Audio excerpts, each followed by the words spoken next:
네, 오늘 우리가 나눌 말씀은 신약성경 갈라디아서입니다. 네, 첫 제목으로는 갈자를 찾으시면 됩니다. 갈라디아서 5장 22절부터 26절까지 말씀입니다. 고린도전서, 고린도후서, 그 다음에 갈라디아서죠. 네, 갈자 5장 22절부터 26절까지입니다. 오직 성령의 열매는 사랑과 희락과 화평과 오래 참음과 자비와 양선과 충성과 온유와 절제니 이 같은 것을 금지할 법이 없느니라.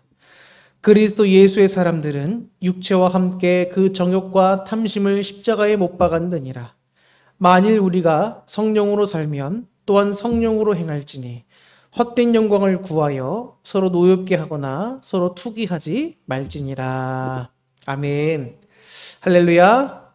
네, 오늘 예배에 참여한 여러분들 진심으로 환영합니다. 여러분들도 한 주간 세상에 나가서 고생 많으셨고 또 오늘 이 말씀을 들을 때에 하나님의 위로하심이 함께하기를 또한 축복합니다. 오늘은 본문의 말씀을 통해서 그리스도인의 자유함과 삶의 방식이라는 제목으로 여러분들에게 말씀을 전하도록 하겠습니다. 여러분, 우리가 어떻게 해서 하나님께 의롭다 하심을 입게 되는지 여러분 다 아시죠? 우리는 예수님을 믿음으로 의롭다 함을 얻게 됩니다. 이것을 이신득의 혹은 이신칭의라고 합니다. 우리는 죄로 인해서 하나님과 관계가 굉장히 소원해졌던 사람들입니다. 하나님과 관계의 단절까지도 볼 수가 있지요.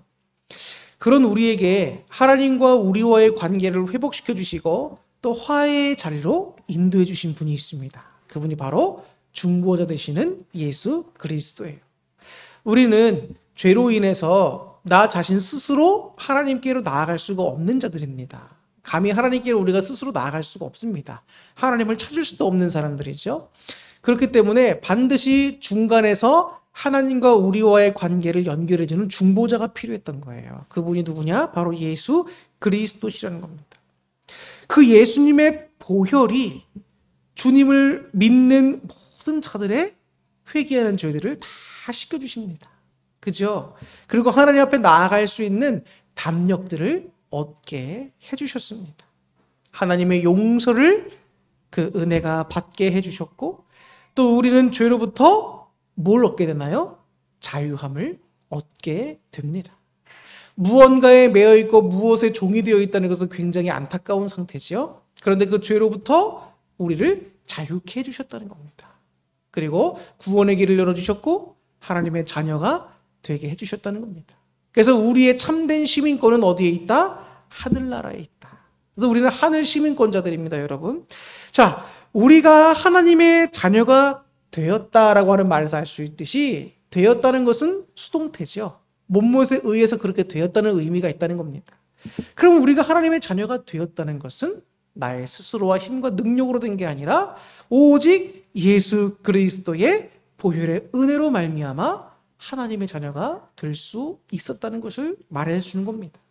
그렇기 때문에 우리는 주님 앞에서 감히 교만할 수가 없는 거예요. 십자가의 보혈의 은혜야말로 참으로 우리가 감사해야 될 은혜다라고 생각할 수 있습니다. 그런데 이 갈라디아서를 1장부터 쭉 보다 보면은 교회 안에 들어온 어떤 세력들이 있습니다. 교회에는 존재하는 어떤 세력들이 있어요. 근데 이 세력들이 그리스도인들에게 있어서 예수님의 은혜만으로는 부족하다는 겁니다. 예수님의 은혜만으로는 안 되고 반드시 율법을 준수해야 됩니다. 그래서 시기와 절기에 맞는 그런 행사들도 다 해야 되고 또 할례를 반드시 해야 된다. 그래서 교회 안에 예수님을 참 믿고 섬기는 그리스도인들에게 혼란을 주는 그런 무리들이 있습니다. 그래서 사도 바울이 오죽했으면 내가 전한 것 외에 다른 복음을 전하는 자들에게 저주를 받을지어다라는 말까지 쓸 정도로 교회 안에 이렇게 율법주의 의식을 가진 이단자들이 들어와서 교회를 어지럽히고 있었다는 거예요. 그래서 바울은 우리 그리스도인들이 누리는 이 참된 자유, 죄에서부터의 참된 자유는 어디로부터 기인한 것인가? 그리고 우리가 무엇을 통해서 의롭다움을 받았고 무엇을 통해서 구원을 받을 수 있는가? 그 원인을 분명하게 밝혀주고 있어요. 여러분들이 죄로부터 자유함은 어디서 얻게 된 겁니까? 누구로부터 얻게 된 거죠? 예수 그리스도인 겁니다. 여러분, 우리가 구원을 누구로부터 얻게 되는 거죠? 예수 그리스도인 거죠. 율법 준수나 할례가 아니라 바로 예수님을 믿는 믿음으로 말미암아서 우리가 그런 은혜들을 누릴 수 있는 거다라고 사도 바울은 분명하게 얘기해 줍니다. 그러면 율법은 여러분 다 잘못된 거고 다 못된 거고 다 쓸모가 없는 겁니까? 아닙니다. 율법도 하나님의 말씀이고 거기도 중요한 의미가 담겨 있지요. 자, 율법에 순기능들이 있습니다. 하나님의 뜻이 무엇인지를 우리에게 알게 해줘요. 그죠? 그리고 율법을 통하여 무엇이 옳은 것이고 무엇이 죄이고 무엇이 하나님 뜻대로 살 수 있는지 그 방향성 또한 제시해 주는 것이 율법입니다. 그런데 안타깝게도 율법에 한계가 있습니다. 우리를 죄인이라고 분명하게 가르쳐 준다는 거예요. 율법은 우리를 구원해 주지 못합니다. 율법은 우리가 죄인이라는 것을 분명하게 알게 해주죠. 인간에게는 연약성이 있다라고 여러분 말씀을 드립니다. 그죠? 근데 인간이 갖고 있는 연약성이라는 게 도대체 뭡니까? 구체적으로. 연약하다는 것은 여러분, 우리는 누구나 다 죄의 유혹을 받고 흔들릴 수도 있고 그 유혹에 빠져 넘어갈 수도 있는 사람들이다. 그래서 연약하다는 거예요, 사람은. 네. 아무리 힘세다고 해서 연약하지 않은 게 아닙니다. 다 연약해요. 권력을 갖고 있는 자도, 부자들도, 또 다양한 모든 사람들 다 인간의 연약성을 갖고 있는 거예요. 그게 인간이라는 겁니다. 근데 그런 인간이라는 것을 우리가 좀 잘 이해하고 있다고 한다면 율법의 요구를 우리가 100% 다 따를 수가 없는 거예요. 율법을 다 따라 산다? 이것이야말로 어불성설, 말이 안 된다는 겁니다. 만약에 성경이 우리에게 요구하는 율법이 10가지라고 한번 가정해 보겠습니다. 자, 근데 우리가 정말 열심히 율법을 지켜 살아요. 그런데 10가지 중에 9가지밖에 못 지키는 겁니다. 아무리 하려고 해도 마지막 1가지는 결코 지킬 수가 없는 거예요. 이런 상황에서 율법은 우리에게 단호하면서도 명확하게 얘기해 줍니다. 너는 죄인이야. 왜일까요? 9가지를 아무리 잘 지켰어도 하나를 안 지키면 그건 죄인 거예요, 여러분. 무슨 말인지 이해하시죠?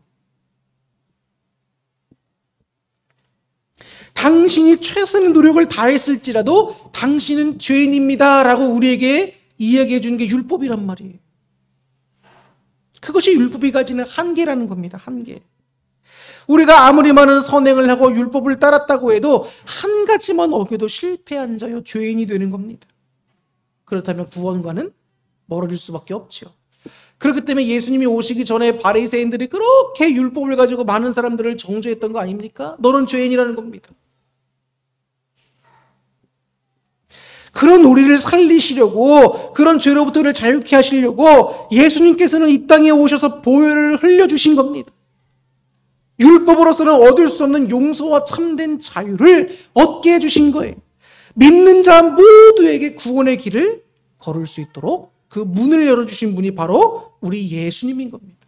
그렇기 때문에 예수님 안에서만 참된 자유와 생명과 평안이 있다는 거예요. 그러면 여러분, 예수님을 믿고 주님께 우리의 죄를 고할 때에 우리의 죄가 다 용서받았습니다. 죄로부터 자유함을 얻었어요. 그러면 이러한 자유함을 얻게 된 우리 그리스도인들은 그 자유를 어떻게 사용해야 할까요? 이게 중요한 겁니다. 우리에게 주어진 자유를 우리가 어떻게 사용하느냐에 따라서 우리는 방종으로 나아갈 수도 있고 거룩으로 나아갈 수도 있습니다. 오늘 바울은 본문을 통해서 우리에게 주어진 자유가 나아가야 할 바른 방향을 제시해주고 있어요.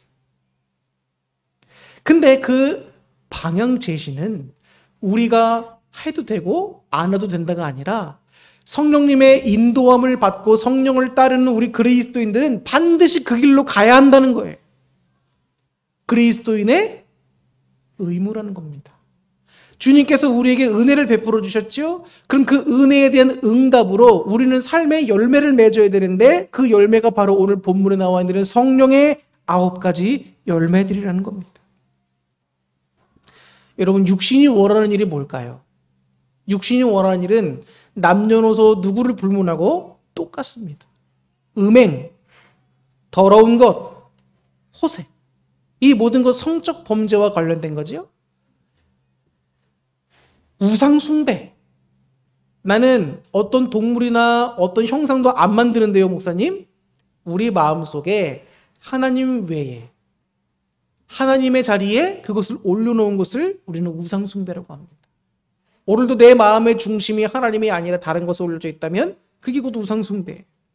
그렇기 때문에 우리 모두 우상 숭배로 자유로울 수가 없습니다. 주술, 예수님 안 믿는 사람들 무당도 찾아가고 점집도 가고 막 하죠? 부적도 써놓고 하죠? 충격적인 것은 믿는 사람도 그런데 간다는 게 문제입니다. 정신 바짝 차려야 돼요. 그리고 원수 맺는 거. 예수님은 원수를 사랑하라고 하셨습니다. 근데 우리는 마음속에 미워하거나 내 마음에 안 드는 사람과 원수 짓는 걸 너무나 잘하죠. 우리 전문화인 것 같아요. 사람들의 전문화. 그냥 원수 맺는 거 쉽게 맺으면서 이것이 그리스도로서 해야 할 일이 아닌데 라고를 우리가 한 번쯤은 생각해 보지도 못하는 것 같습니다. 원수 맺는 거, 또 분쟁하는 거, 다툰다는 거죠. 다투고 싸우고 시기하고 분내고 당짓는 거. 당짓는 건 여러분 무리 짓는다는 거예요. 내 마음에 맞고 내 생각과 비슷한 사람들끼리 몇 명씩 막 이렇게 무리를 지어가지고 다른 사람들을 배격하고 공격하고 하나 되지 못하게 하는 거. 당진다는 거. 분열함. 주 안에서 우린 예수님을 믿는 믿음 안에 자꾸 하나가 돼야 돼. 근데 사탄은 여러분 우리 육신을 자꾸 분열하라고 합니다. 내 뜻과 내 생각과 다르다고 자꾸 척지게 만들고 원수 짓게 만들고 다투게 만들고 분열하게 만드는 게 사탄이에요. 왜? 그래야 하나님의 일을 못하지. 하나가 돼야 나가잖아요. 이단, 투기, 술 취함, 방탕함 이런 게 여러분 육신이 원하는 일이에요. 우리 육신이라면 누구나 원한단 말이에요. 근데 안타까운 건 우리는 육신을 입고 있고 이런 육신의 소욕대로 따라갈 수도 있습니다. 근데 이런 자들은 21절 본문의 말씀처럼 하나님의 나라를 유혹으로 받지 못한다는 거예요. 그 말은 뭐죠? 구원과는 멀어진다는 겁니다. 우리 육신의 소욕대로 내 육신의 정욕대로 살다 보면 하나님과 멀어지고 구원과 멀어진다는 거예요. 하나님의 나라를 유혹으로 받지 못한다는 겁니다. 얼마나 안타깝습니까? 근데 사탄은 오늘도 우리들에게 와서 우리 마음속에서 자꾸 부채질하죠. 네 육신의 소욕대로 살아라. 네가 원하는 대로 살아라. 그게 자유함이다. 너의 자유함을 너의 육신의 소욕을 이루는 데 써라. 사탄은 늘 우리에게 와서 유혹합니다. 예수님께서 십자가에서 그 보혈을 흘리시고 우리를 죄로부터 자유케 하신 그 이유와 목적이 우리가 이러한 방탕한 삶을 살라고 그런 은혜를 베푸신 걸까요? 그것이 아니라는 것을 우리는 너무나 잘 알고 있어요. 그럼에도 불구하고 그렇게 살지 않으려고 해도 그렇게 살 수밖에 없는 모습이 바로 우리의 현 주소라는 거예요. 인간은 육신을 입고 있는 이상 다 이 육신의 소욕을 다 떨쳐버리고 살 수 없습니다. 그나마 우리가 주님을 믿는 그 마음으로 믿음으로 주님의 뜻에 따라 절제함을 힘을 얻어서 우리가 절제할 수 있는 부분이지요. 근데 예수님을 믿지 않는 사람들은 여러분 이런 유혹에 더 취약합니다. 안타까운 일이죠. 그렇기 때문에 오늘도 우리는 날마다 십자가로 예수님께로 더 나아갈 수밖에 없는 이유가 되는 거예요. 기도할 수밖에 없는 이유. 말씀을 통해 주님께 더 가까이 나아갈 수밖에 없는 이유가 되는 거예요. 예전에 유명한 탐험가가 있었습니다. 밥 바틀렛이라고 하는 사람이에요. 이 사람은 많은 새들을 잡아서 배에 싣고 돌아오곤 했던 사람입니다. 그러던 중에 한 번은 이런 일이 있었어요. 새장에 갇혀있던 많은 새들 중에서 유난히도 한 마리만 시끄럽게 떠들어대면서 새장을 막 부리로 쫓고 발톱으로 막 핥히고 막 그러는 새가 있었습니다. 그러다가 결국 그 새가 그 새장을 뜯고 도망가 버리는 일이 생겼어요. 망망한 대해를 날아서 멀리 이 새가 날아가 버렸습니다. 그래서 바틀렛과 그의 동료들은 이제 그 새를 영원히 놓쳐버리고 말았구나 이렇게 생각했습니다. 그런데 불과 몇 시간 후에 그들은 놀라운 광경을 보게 됩니다. 그 도망갔던 새가 기진맥진해서 다시 그 배로 돌아온 거예요. 맥이 빠진 그 새가 숨을 헐떡이면서 갑판 위에 덜썩 쓰러집니다. 새는 필사적으로 배를 찾아 다시 돌아왔던 거예요. 감옥 같은 새장은 더 이상 감옥이 아니었습니다. 오히려 깊고 끝없는 바다를 건널 수 있는 유일한 길이 되었던 거예요. 그런데 저는 이 예화를 보면서 우리 어리석은 인간의 모습과 똑같다는 생각이 듭니다. 이 새장이라고 하는 것, 이 배라고 하는 것이 하나님이 우리에게 주신 율법이고 우리에게 주신 하나님의 뜻이라고 생각한다면 우리는 자꾸 그게 답답하다고 살 수 없는 망망대로 자꾸 나가려고 해요. 내 자유를 찾겠다고 나가려고 합니다. 근데 내 마음대로 내 뜻대로 나갔다가 죽을 수밖에 없는 거예요, 여러분. 자유함을 찾지만 그 자유함의 죄 가운데 결국 죽음으로 돌아오게 된다는 겁니다. 그런데 그 새가 비록 새장 안에 있고 배 타고 가는 게 답답할 수는 있어도 육지로 돌아가다 한다면 그것이야말로 구원 아니겠습니까? 생명을 보존할 수 있는 유일한 길이란 말이에요.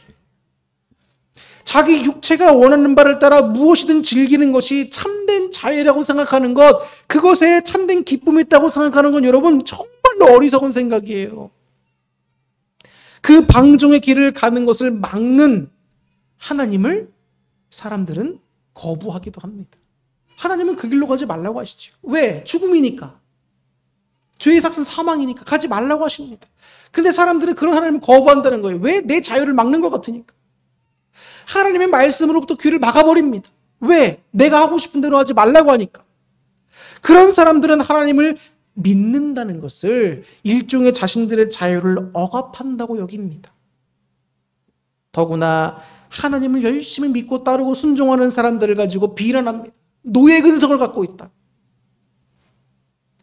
스스로 선택하고 그 결과에 책임을 질 줄 아는 인간이 참다운 자유인이라고 세상 사람들은 이야기합니다. 그럴듯하지요? 그러나 여러분, 인간의 진정한 자유는 예수님 안에서밖에 찾을 수가 없는 거예요. 요한복음 8장 31절과 32절에서도 주님은 우리에게 이렇게 말씀하셨습니다. 너희가 내 말에 거하면 참 내 제자가 되고 진리를 알지니 진리가 너희를 자유케 하리라. 즉 주님을 믿고 그 말씀을 따를 때야 비로소 참된 자유를 얻게 된다는 겁니다. 역으로 주님을 믿지 않는다면 어떻게 된다는 거예요? 참된 자유를 얻을 수 없다는 말입니다. 내 육체의 소욕대로 즐거움과 행복을 쫓아가지만 결과는 죄와 죽음뿐이라는 것을 우리는 깨닫게 되는 거예요. 거긴 참된 자유와 행복과 구원이 없는 겁니다, 여러분. 사실 우리 모두는 여러분 죄의 억압이라든지 혹은 사망에 대한 공포에 다 억눌려 있습니다. 깨닫지 못할 뿐입니다. 이런 억압과 공포로부터 해방을 가져다 주신 유일한 분이 바로 우리 예수 그리스도라는 거예요. 주님이 자신 안에 있는 참된 자유를 주시기 위해서 우리 모두를 위해서 당신의 보혈을 흘려주신 겁니다. 그래서 우리를 죄와 사망의 감옥에서 자유케 해주신 거예요. 자유케 해주신 거. 우리는 여러분 어디 살고 있지요? 대한민국에 살고 있습니다. 대한민국의 헌법이 있고 대한민국의 다양한 법이 있습니다. 그 나라에 살고 있는 우리는 당연히 대한민국의 법을 따라야 합니다. 그래야 그 나라에서 인정해주는 자유를 누릴 수 있는 거예요. 만약 대한민국 법이 금지하고 있는 일을 우리가 행한다고 해봅시다. 그럼 우리는 자유를 박탈당하고 그 법을 어긴 책임을 우리가 져야 합니다. 맞는 거예요. 이 세상을 살아가면서도 우리가 자유하다고 느낍니다. 여러분, 대한민국에 살면서 나는 자유함이 없어 이렇게 생각하는 사람이 있습니까? 나는 자유하다고 느끼죠. 왜 그런 거죠? 대한민국이 정하고 있는 법을 우리가 지키는데 익숙해져 있는 거예요. 날마다 그 법을 지키며 살아가는 겁니다. 그러니까 법이 있는지도 모를 정도로 우리는 그냥 그렇게 지키며 살아가면서 자유를 누리며 살아가는 거예요. 아, 자유롭다. 이게 우리의 삶의 모습이란 말이에요. 마찬가지로 우리도 역시 신앙의 법에, 하나님의 말씀에 순종하며 살아가는 훈련을 해야 돼. 이게 익숙해져야지 주님 안에서 참된 자유를 우리가 누릴 수 있는 겁니다. 사도 바울도 본문에서 우리에게 하늘나라 백성으로서 반드시 따라야 할 삶의 모습을 제시해 주는 거예요. 그리스도는 이렇게 살아가야 된다는 겁니다. 자, 뭐라고 말씀해 주고 있는가? 자, 22절, 오늘 본문 22절부터 한번 다 같이 봅시다. 오직 성령의 열매는 사랑과 희락과 화평과 오래 참음과 자비와 양선과 충성과 온유와 절제니 이 같은 것을 금지할 법이 있다 없다? 없다. 어느 시대건 어느 나라건 여러분, 이러한 주님의 성령의 열매 9가지 법을 금지하는 법은 여러분 세상 법도 없습니다. 다 추구하지. 예수님의 은혜를 받은 우리는 그에 따른 응답으로 우리 삶에 이러한 성령의 9가지 열매를 맺어야 돼요. 그것이야말로 그리스도에 의해 자유함을 얻은 우리 모든 성도들이 삶의 현장에서 맺어야 할 열매라는 겁니다. 자, 그러면 첫 번째, 사랑의 열매를 맺는 것. 사랑이 뭐죠? 어떻게 되는 거지요? 사랑은 본문에 보면 원어로 아가페라고 하는 단어가 쓰입니다. 아가페. 이것은 무조건적이고 헌신적인 하나님의 사랑을 의미하지요. 하나님께서 우리를 사랑하신 것처럼 우리 또한 삶에서 가족과 이웃들에게 그러한 사랑을 실천할 수 있도록 노력해야 된다는 거예요. 그 사랑의 열매를 맺어야 됩니다. 원수 짓고 분열하고 당짓고 서로 미워하고 시기하고 다투는 것, 그리스도를 자꾸 멀리해야 할 것들입니다. 멀리해야 할 것들. 차라리 내 마음속에 분노가 일어날 때는 그 사람하고의 자리를 잠깐 피하던가 아니면 여러분들 지혜롭게 행동하실 수 있는 것이 필요합니다. 그 분노를 다룰 수 있는 것도 사랑의 하나의 방법인 거예요. 자, 그리고 두 번째, 희락입니다. 희락은 기쁨이라고도 합니다. 그래서 우리가 저급한 인간적 욕망을 채울 때에 순간순간적으로 오는 기쁨들이 있습니다. 근데 여기서 말하는 이 기쁨은 그런 기쁨을 말하는 게 아니에요. 우리를 향하신 하나님의 사랑으로 인해서 생기는 기쁨을 의미하는 겁니다. 주님과의 관계에서 누리는 기쁨, 주님의 은혜 속에서 누리게 되는 기쁨을 말하는 거예요. 구원받은 자의 거룩한 기쁨을 말하는 겁니다. 그래서 우리가 마음속에 괴로워도 주님 앞에 나와서 기도하다 보면 주님이 우리 마음속에 평안과 기쁨을 허락해 주세요. 신앙 안에서 내가 오늘도 주님 말씀 따라 지켰다라고 할 때 그 기쁨, 승리의 기쁨, 이런 감사한 구원의 기쁨, 이런 걸 누리는 걸 말하는 겁니다. 여러분들의 삶에 이런 사랑과 희락의 기쁨이 넘칠 수 있기를 바라고, 세 번째는 화평입니다. 화평은 평안이라고도 하죠. 그리고 이것은 다른 말로 평강, 또 평화라고도 표현합니다. 중보자이신 예수님께서 십자가에서 이루신 화해로 인해서 얻게 된 하나님과의 화평을 말하는 겁니다. 1차적으로 하나님과 우리와의 화평, 평화를 말하는 거예요. 하나님과 우리가 평화를 누리면 어떻게 됩니까? 내 내면으로서 평화가 임하게 되고 내 외적으로 그 하나님의 평화를 사람들에게 표현하게 되는 거예요. 내 마음의 주로 인해 기쁩니다. 그럼 기쁨의 표현들이 나오죠. 근데 내 마음이 주님과 멀어지고 여러 가지 답답함과 여러 가지 괴로움에 쌓여 있다. 그럼 그런 모습이 우리의 삶으로 나타날 수밖에 없는 거예요. 우리 안에서 하나님이 주시는 평안과 기쁨 누리면서 우리가 또 외부에도 그런 모습들이 자연스럽게 나타나야 합니다. 이것이 바로 화평과 평안이라는 거예요. 사람이 줄 수 없는. 그래서 하나님이 주는 평안 가운데 우리가 이웃과도 평안을 누릴 수가 있다는 것이죠.